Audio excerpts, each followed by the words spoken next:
ಅಥಣಿ 2023ರಲ್ಲಿ ಈ ಕ್ಷೇತ್ರ ಕೇವಲ ಒಂದು ಚುನಾವಣೆಯನ್ನ ನೋಡ್ಲಿಲ್ಲ, ಬದಲಿಗೆ ಒಂದು ರಾಜಕೀಯ ಭೂಕಂಪಕ್ಕೆ ಸಾಕ್ಷಿಯಾಯಿತು. ಈ ವಿಶ್ಲೇಷಣೆ ಆಡಳಿತದ ಬಗ್ಗೆ ಇರುವ ಒಂದು ಅಧ್ಯಯನ. ಬನ್ನಿ, ಸಂಖ್ಯೆಗಳ ಮೂಲಕ ನಾವು ಜನರ ಧ್ವನಿಯನ್ನ ಕೇಳೋಣ. 76,122. ಈ ಸಂಖ್ಯೆಯನ್ನ ಗಮನದಲ್ಲಿಟ್ಕೊಳ್ಬೇಕು. ಇದು ಕೇವಲ ಒಂದು ಅಂಕಿಯಲ್ಲ, ಇದು ಅಥಣಿಯ ಇಡೀ ರಾಜಕೀಯ ಕಥೆಯ ಕೇಂದ್ರಬಿಂದು. ಹೌದು, ಇದೇ ಆ ಗೆಲುವಿನ ಅಂತರ. ಇದೊಂದು ರೀತಿ ಆಡಳಿತ, ನಂಬಿಕೆ ಹಾಗೂ ಜನರ ಧ್ವನಿಯ ಬಗ್ಗೆ ಒಂದು ಕಥೆಯನ್ನೇ ಹೇಳುತ್ತೆ. ಹಾಗಾದ್ರೆ ನಮ್ಮ ಮುಂದಿರೋ ಪ್ರಶ್ನೆ ಏನು? ಕೇವಲ 5 ವರ್ಷಗಳಲ್ಲಿ ಒಂದು ಸಣ್ಣ ಗೆಲುವು ಇಷ್ಟು ದೊಡ್ಡ ಐತಿಹಾಸಿಕ ಸೋಲಾಗಿ ಬದಲಾಗಿದ್ದು ಹೇಗೆ? ನೋಡಿ, 2018ರಲ್ಲಿ ಗೆಲುವಿನ ಅಂತರ ಕೇವಲ 2,500 ವೋಟ್ ಅಷ್ಟೇ. ಆದ್ರೆ 2023ಕ್ಕೆ ಬರುವಷ್ಟರಲ್ಲಿ ಅದು 76,000ಕ್ಕೂ ಹೆಚ್ಚಾಯಿತು. ಇದು ಆಕಸ್ಮಿಕವಾಗಿ ಆಗುವ ಬದಲಾವಣೆಯಲ್ಲ. ಇದ್ರ ಹಿಂದೆ ಒಂದು ಆಳವಾದ, ವ್ಯವಸ್ಥಿತವಾದ ಕಾರಣ ಇರಲೇಬೇಕು. ಸರಿ, ಈ ದೊಡ್ಡ ಬದಲಾವಣೆಯನ್ನ ಅರ್ಥ ಮಾಡ್ಕೊಳ್ಳಕ್ಕೆ ನಾವೀ ವಿಷಯವನ್ನ 6 ಹಂತಗಳಲ್ಲಿ ವಿಶ್ಲೇಷಣೆ ಮಾಡೋಣ. ಮೊದಲು ಈ ಚುನಾವಣಾ ಭೂಕಂಪ ಅಂದ್ರೆ ಏನು ಅಂತ ನೋಡಿ. ಆಮೇಲೆ ಅಥಣಿಯ ನೆಲದ ವಾಸ್ತವಕ್ಕೆ ಹೋಗೋಣ. ಅಲ್ಲಿಂದ ಸಂಖ್ಯೆಗಳನ್ನ ಕೇಳಿ ಆಡಳಿತದ ಅಡಿಪಾಯದಲ್ಲಿರೋ ಬಿರುಕುಗಳ್ಯಾವು ಅಂತ ಪತ್ತೆ ಮಾಡೋಣ. ಕೊನೆಗೆ ಆಡಳಿತಕ್ಕೆ ಒಂದು ನೀಲನಕ್ಷೆ ಹಾಗೂ ಒಂದು ಸ್ಪಷ್ಟ ಶಿಫಾರಸ್ಸಿನೊಂದಿಗೆ ಈ ವಿಶ್ಲೇಷಣೆಯನ್ನ ಮುಗಿಸೋಣ. ಮೊದಲಿಗೆ ಯಾವುದೇ ಚುನಾವಣಾ ರಾಜಕೀಯವನ್ನ ಅರ್ಥ ಮಾಡ್ಕೊಳ್ಳೋಕೆ ನಾವು ಆ ಕ್ಷೇತ್ರದ ಮಣ್ಣು ಮತ್ತು ಜನರನ್ನ ಅರ್ಥ ಮಾಡ್ಕೊಳ್ಬೇಕು. ಯಾಕಂದ್ರೆ ರಾಜಕೀಯ ಅನ್ನೋದು ಕೇವಲ ಸಂಖ್ಯೆಗಳ ಆಟ ಅಲ್ಲ, ಅಲ್ವಾ? ಅದು ಜನರ ಬದುಕು, ಅವರ ಭಾವನೆಗಳು, ಅವರ ಅವಶ್ಯಕತೆಗಳ ಸುತ್ತ ನಡೆಯುತ್ತೆ. ನೋಡಿ, ಅಥಣಿ ಇರೋದು ಕರ್ನಾಟಕದ ತುತ್ತ ತುದಿಯಲ್ಲಿ, ಅಂದ್ರೆ ಬೆಳಗಾವಿ ಜಿಲ್ಲೆಯಲ್ಲಿ ಮಹಾರಾಷ್ಟ್ರದ ಗಡಿಗೆ ತೀರ ಹತ್ರದಲ್ಲಿದೆ. ಈ ಭೌಗೋಳಿಕ ಸ್ಥಾನವೇ ಅಲ್ಲಿನ ಸಂಸ್ಕೃತಿ ಮತ್ತು ಆರ್ಥಿಕತೆ ಮೇಲೆ ದೊಡ್ಡ ಪ್ರಭಾವ ಬೀರಿದೆ. ಅಥಣಿ ಅಂದ್ರೆ ಅದು ಬಹುತೇಕ ಒಂದು ಗ್ರಾಮೀಣ ಕ್ಷೇತ್ರ. ಇಲ್ಲಿ ನೋಡಿದ್ರೆ 90%ಕ್ಕಿಂತ ಹೆಚ್ಚು ಜನ ಹಳ್ಳಿಗಳಲ್ಲೇ ವಾಸ ಮಾಡುತ್ತಾರೆ. ಇದರ ಅರ್ಥ ಏನು ಗೊತ್ತಾ? ಇಲ್ಲಿನ ಜೀವನ, ಇಲ್ಲಿನ ರಾಜಕೀಯ ಎಲ್ಲವೂ ಭೂಮಿ ಮತ್ತೆ ಕೃಷಿಯ ಸುತ್ತಲೇ ಗಿರಿಕಿ ಹೊಡೆಯುತ್ತೆ. ಇದು ನಗರ ಕೇಂದ್ರಿತ ರಾಜಕೀಯಕ್ಕಿಂತ ಸಂಪೂರ್ಣವಾಗಿ ಬೇರೆ. ಇನ್ನು ಸಾಮಾಜಿಕವಾಗಿ ನೋಡಿದ್ರೆ ಲಿಂಗಾಯತ ಸಮುದಾಯ ದೊಡ್ಡ ಸಂಖ್ಯೆಯಲ್ಲಿದೆ. ಅದರ ಜೊತೆಗೆ ಮುಸ್ಲಿಮರು, ಜೈನರು, ಪರಿಶಿಷ್ಟ ಜಾತಿ ಮತ್ತು ಪಂಗಡದವರು ಕೂಡ ಪ್ರಮುಖ ಪಾತ್ರ ವಹಿಸ್ತಾರೆ. ಆದ್ರೆ ಆರ್ಥಿಕವಾಗಿ ನೋಡಿದ್ರೆ ಕಥೆ ಒಂದೇ. 73% ಜನ ನೇರವಾಗಿ ಕೃಷಿಯನ್ನೇ ನಂಬ್ಕೊಂಡಿದ್ದಾರೆ. ಕೃಷಿಯೇ ಇಲ್ಲಿನ ಜೀವನದ ನಾಡಿ, ಆರ್ಥಿಕತೆಯ ಬೆನ್ನೆಲುಬು. ಆದ್ರೆ ಈ ಹಸಿರು ಹೊಲಗಳ ಕೆಳಗೆ ದಶಕಗಳಿಂದ ಬಗೆಹರಿಯದ ಸಮಸ್ಯೆಗಳ ಒಂದು ಕಥೆಯೇ ಇದೆ. ನೀರಿಗಾಗಿ ನಿರಂತರ ದಾಹ, ಯುವಕರಿಗೆ ಅವಕಾಶಗಳ ಕೊರತೆ, ಅಭಿವೃದ್ಧಿಗಾಗಿ ಕಾಯುವಿಕೆ – ಇವು ಕೇವಲ ದೂರುಗಳಲ್ಲ, ಇವು ಜನರ ಘನತೆಗೆ ಸಂಬಂಧಪಟ್ಟ ಪ್ರಶ್ನೆಗಳು.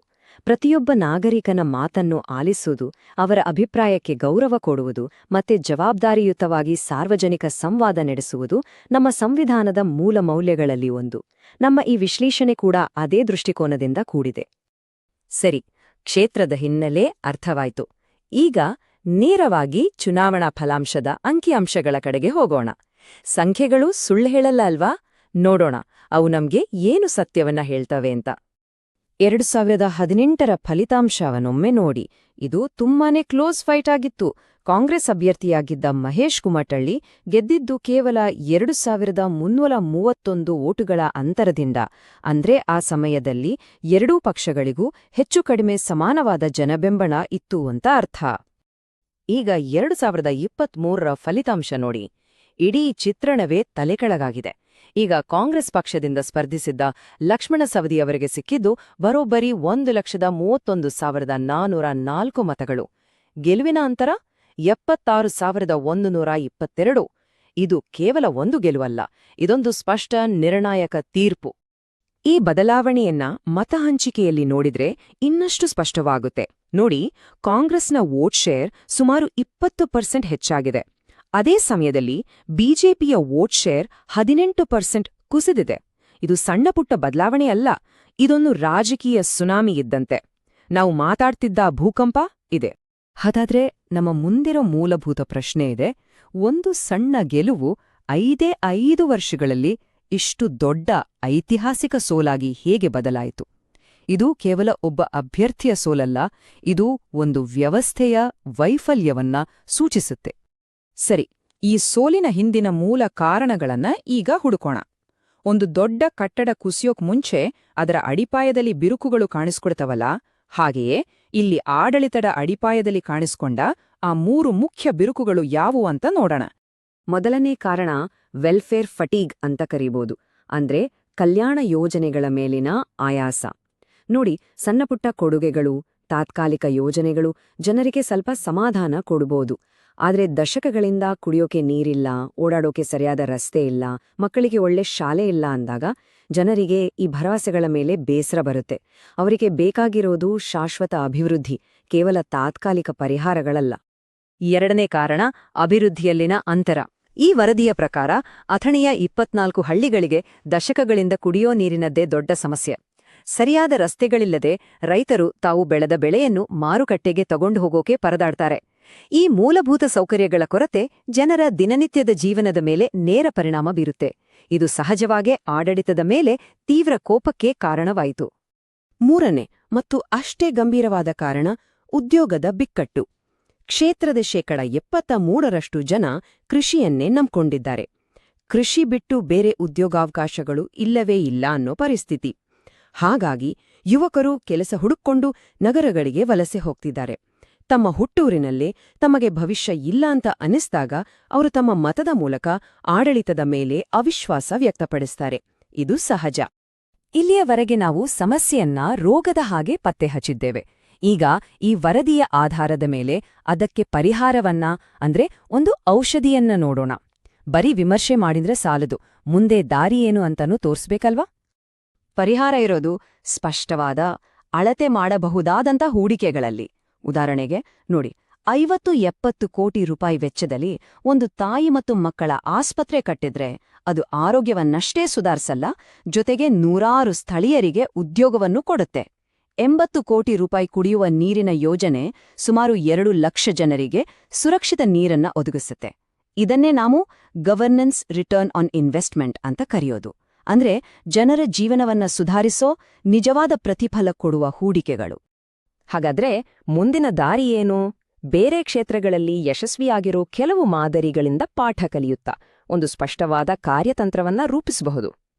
ನೋಡಿ, ಈ ಅಭಿವೃದ್ಧಿ ಕೇಂದ್ರಿತ ರಾಜಕಾರಣ ಅನ್ನೋದು ಕೇವಲ ಥಿಯೋರಿ ಅಲ್ಲ.